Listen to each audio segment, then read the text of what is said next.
அருட்பெரும் ஜோதி அருட்பெரும் ஜோதி தனிப்பெரும் கருணை அருட்பெரும் ஜோதி. எல்லா உயிர்களும் இன்புற்று வாழ எல்லாம் வல்ல இறைவனை வேண்டுகிறேன். அம்மன் ஆன்மீக நேயர்களுக்கு வணக்கம். நான் உங்கள் ஜோதிடர் வள்ளலார் ஆர் ஸ்ரீரங்கராஜன். நம்ம இப்ப ராகு கேது பயிற்சியை பத்தி பார்க்க போறோம். ராகு கேதுக்கள் அப்படிங்கிறது ஒரு கிரகங்களே கிடையாது, அது ஒரு நிழல் அப்படிங்கிறது அறிவியலாளர்களும் பகுத்தறிவு சிந்தனையாளர்களாலும் சொல்லப்படுகிறது. உண்மையில் அது ஆமா இல்லையா அப்படின்றால் ஆம். ராகு கேதுக்கள் அப்படின்றது வானத்தில் இருக்கக்கூடிய ஒரு கிரகங்கள் கிடையாது, அது ஒரு நீழல், பூமி சந்திரனுடைய நீழல். அந்த நீழல் கிரகங்கள் என்னென்ன விஷயங்களை செய்யும்? சாயா கிரகங்கள் என்று பெயர். சாயா என்ற சமஸ்கிருத சொல்லுக்கு நீழல் என்றுதான் தமிழில் பொருள். அப்ப அந்த நீழல் வாழ்க்கையில் ஏதேனும் ஒரு மாற்றத்தை ஏற்படுத்துமா அப்படின்னா ஆம், கட்டாயம் வாழ்க்கையில் ஒரு மாற்றத்தை ஏற்படுத்தும். உதாரணமாக சொல்ல வேண்டும் என்றால், ஒரு மரத்தின் அடியில் ஒரு மனிதன் இளைப்பாறினால் அவன் களைப்பு தீரும்.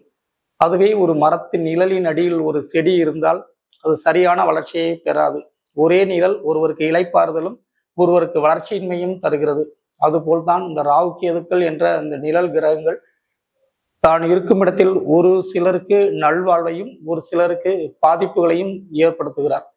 இப்போது இந்த மே மாதம் 18ஆம் தேதி ராகு பகவான் மீன ராசியிலிருந்து கும்பத்திற்கும், கேது பகவான் கன்னி ராசியிலிருந்து சிம்மத்திற்கும் பயிற்சியாகி எந்தெந்த ராசிக்காரர்களுக்கு என்ன விஷயங்களை செய்ய போகிறார் என்பதை தான் பார்க்க போகிறோம். இப்ப உங்க ராசியை நம்ம பார்க்க போறோம். கடகராசி நேயர்களே வணக்கம். இந்த கடகம் அப்படிங்கிறது காலபுருஷ தத்துவப்படி 4வது ராசி, பஞ்சபூத தத்துவத்தில் நீர் ராசி. நீர் ராசி நீர் சம்பந்தமான தொழில் செய்கிறவங்களுக்கு நன்மை செய்யும். கடல் வாழ் உயிரினங்கள், மீன், நண்டு இது போன்ற வியாபாரம் செய்கிறவங்களுக்கு, பால், ஆயில் ஸ்டோர் வச்சிருக்கவங்களுக்கு, வெள்ளை நிறமான பொருட்கள், பருத்தி, உரம், பால், முட்டை, மீன் இது சம்பந்தமான தொழில் செய்கிறவங்களுக்கு மிகச் சிறப்பான நன்மைகளை செய்யும். நகரக்கூடிய தொழில் செய்யக்கூடியவங்க, கார், ட்ரக், டாடா ஏசி வாகனங்கள் வச்சிருக்கவங்களுக்கு, டிராவல்ஸ் ஏஜென்சி இந்த மாதிரி தொழில் செய்யக்கூடிய கடகராசிக்காரங்களுக்கு எப்பொழுதுமே தொழில் வளர்ச்சி, தொழில் முன்னேற்றம், தொழில் மேன்மை இந்த மாதிரி விஷயங்கள் எப்போதுமே இருந்துகிட்டு இருக்கும். தாய் மீதான அதீதமான அன்பு, தாய் மீதான பாசம் கொண்டவங்களும் இந்த கடகராசிக்காரங்களாக தான் இருப்பாங்க. ஏன்னா ராசிநாதனே சந்திரனை ராசிநாதனாக கொண்ட கடகராசிக்காரங்க எப்போதும் அன்பானவர்களாக இருப்பாங்க. கொஞ்சம் அவங்களுக்குள்ள சுயநலம் இருக்கும், அது எல்லாருக்கும் இருக்க வேண்டியதுதான். சுயநலம் இல்லாத வாழ்வு அவ்வளவு ஒன்று சிறப்பான முன்னேற்றத்தை தராது. சிறிது சுயநலம் நம்முடைய வளர்ச்சிக்கு உதவும். பெரிய சுயநலம் மட்டும்தான் சமுதாய கேடை உருவாக்கும். அதனால் கடகம் கொஞ்சம் சுயநலம், மற்றபடி வேற எதுவும் பாதிப்பு தொல்லை தராத ராசி தான். கடகராசிக்காரங்க கடந்த 5 ஆண்டுகளாகவே ஏகப்பட்ட துன்பங்களை தான் அடைஞ்சு வந்திருக்கிறாங்க. கண்டகச்சனியாலும் அட்டமச்சனியாலும் நடந்துருக்காங்க. வாக்கிய பஞ்சாங்கப்படி இன்னும் கடகராசிக்காரங்களுக்கு அட்டமச்சனி விலகலை, அதில் கொஞ்சம் கட்டாயம் கவனமாக இருந்துக்கிறது நல்லது. சரி, இந்த ராகு கேதுக்கு பெரிய நன்மைகளை செய்திருவார்களா அப்படின்னா கொஞ்சம் சுமார் தான். இந்த ராகு கேது பேச்சு கொஞ்சம் சரியில்லாத ராசிகள்ல கடகராசியும் ஒன்று தான். கடகராசிக்காரங்களுக்கு ராகு பகவான் 8ஆம் இடத்துக்கும் கேது பகவான் 2ஆம் இடத்துலையும் இருக்க போறாங்க. கெட்ட கிரகங்கள் 2 8 இருப்பது அவ்வளவு நல்ல யோகத்தை கிடையாது. இந்த 8 இருப்பது கொஞ்சம் யோகத்தை தருவதற்கான வாய்ப்புகள் உண்டு. யாரேனும் இந்த வழக்கு இந்த மாதிரியான விஷயங்களை மாட்டியிருந்தீங்கன்னா அந்த வழக்கில் வெற்றி கிடைப்பதற்கான வாய்ப்புகள் உண்டு. திடீர் அதிர்ஷ்டங்களை செய்வதற்கான வாய்ப்பு. நடக்கவே நடக்காது, முடியவே முடியாது, இழுத்துட்டு இருக்கக்கூடிய விஷயங்கள் கொஞ்சம் டகாரம் முடிச்சு வைக்கும். மற்றபடி 8 ராகு இருக்கக்கூடிய உடல் உபாதையோடு இருக்கக்கூடிய கடகராசிக்காரங்க கொஞ்சம் உடல் ஆரோக்கியத்துல கவனம் செலுத்துறது ரொம்ப நன்மையான விஷயங்களை செய்யும். இந்த கடகராசிக்காரங்களுக்கு சளி, நீர் சம்பந்தமான தொந்தரவு தொல்லைகள், நீர் தாரையில் எரிச்சல், வலி, துன்பம் இந்த மாதிரி தொந்தரவு தொல்லைகள் தான் நிறைய கொடுத்துட்டு இருக்கோம். மனச்சஞ்சலம் கொஞ்சம் அதிகமா கொடுக்கும். குரு பகவானும் விரயஸ்தானத்துல இருக்காரு. விரய குரு கொஞ்சம் விரய செலவுகளை செய்ய தூண்டிகிட்டே இருப்பாரு. இப்ப இந்த மாதிரிக்காரங்க இடம், வீடு, மண்ணு, மனை இது சம்பந்தமான நல்ல சுப செலவுகள் பண்ணா நீங்க தப்பிச்சுக்கலாம். இந்த கடகராசிக்காரங்க இந்த ராகுக்கால கொஞ்சம் துன்பம் அடையும். கேது வாக்குஸ்தானத்துல இருக்கிறாரு. வாக்குஸ்தானத்துல கேது இருக்கிறவங்க எப்போதுமே அபச்சொல் அபவார்த்தைகளை பேசக்கூடாது. உயர்ந்த எண்ணமுடைய உயர்ந்த வாக்குகளை பேசுறது மட்டும்தான் உங்களுக்கு நன்மையான விஷயங்களை செய்யும்.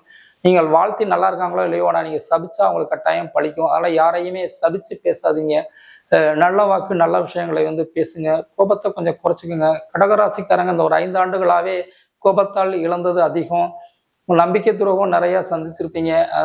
அது எல்லாத்தையுமே கொஞ்சம் சரி பண்ணி வாழ்றதுக்கான வாய்ப்பு விஷயங்களை இந்த ராகு கேது பயிற்சி ஏற்படுத்தும். ராகு கேது நிறைய கெட்டவங்களை உங்களுக்கு வந்து அடையாளம் காட்டுங்க.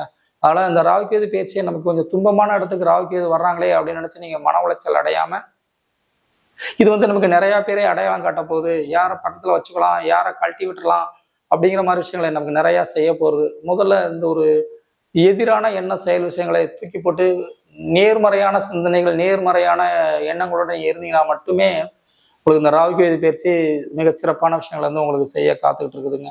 அதில் கடகராசிக்காரங்க கொஞ்சம் மனம் தளராமல் இறை வழிபாடு, குறிப்பாக குலதெய்வ வழிபாடு, குலதெய்வ வழிபாடு ஃபாலோ செய்யுங்க. கட்டாயம் உங்கள் நன்மையான செயல் விஷயங்களை செய்யும். குலதெய்வத்தை பௌர்ணமி நாளில் வழிபாடு பண்ணுறது மிகச்சிறப்பு அப்படின்னு இருக்குது. இந்த கடகராசியில் இருக்கக்கூடிய புனர்பூஷம் 4ஆம் பாதம், பூசம் 4 பாதங்கள், ஆயில்யம் 4 பாதங்கள். இல்லை புனர்பூஷ நட்சத்திரம் 4ஆம் பாதத்துக்காரங்களுக்கு வழக்கு வெற்றி, பொருளாதார தடை வந்து நீங்கும். பூச நட்சத்திரக்காரங்க கட்டாயம் கவனமாக இருக்கணும். சொன்ன சொல்ல காப்பாற்ற முடியாமல் திண்டாடுவீங்க. அதில் யாருக்கும் அவசரப்பட்டு நான் அப்படி செஞ்சிடறேன், இப்படி செஞ்சிடறேன், அந்த உதவி பண்ணுறேன், இந்த உதவி பண்ணுறேன்னு யாருக்கும் வாக்கு கொடுத்துடாதீங்க. வாக்கு கொடுத்தீங்கன்னா அந்த வாக்குறுதியை காப்பாற்றுறதுக்கு நீங்கள் படாத பாடுபடக்கூடிய நிலைமைகளை ஏற்படுத்தும். ஆயிலிய நட்சத்திரக்காரங்க யாரையும் நம்பி ஜாமீன் கையெழுத்து போட்டுறாதீங்க. பட்டாசிட்டா, ரெக்கார்டு, டாக்குமெண்ட்ஸ் இது சம்மந்தமான விஷயங்கள்ல கவனமாக இருங்க. கூட்டாளிகளை நம்பாதீங்க, கூட்டு தொழில் செய்யாதீங்க. இதை தவிர்த்தீங்கனாலே இந்த கடகராசிக்காரங்களுக்கு சிறப்பாக இருக்கும். கடகராசிக்காரங்க பௌர்ணமி வழிபாடு, திருவண்ணாமலை பௌர்ணமி கிரிவலம், இந்த மாதிரி விஷயங்கள் நீங்கள் தொடர்ந்து செஞ்சு வந்தீங்கனாலே உங்களுக்கு இந்த கடகராசிக்காரங்களுக்கு இந்த ராகு கேதுவால் ஏற்படக்கூடிய தொல்லைகள் வந்து தீரும். உங்கள் சொந்த ஜாதத்தில் இருக்கக்கூடிய கிரக எங்களை எந்த மாதிரியான இடத்துல இருக்கிறாங்க, சுபதசா சுப யோக புத்திகள் நடந்துச்சுன்னா அதுக்குள்ள இறை வழிபாடும், அசுப தசா நடந்துச்சுன்னா அதுக்குள்ள இறை வழிபாடும் பண்ணுங்க. இந்த ராகு கேது பயிற்சியை கவனமாக கையாளுங்கள்.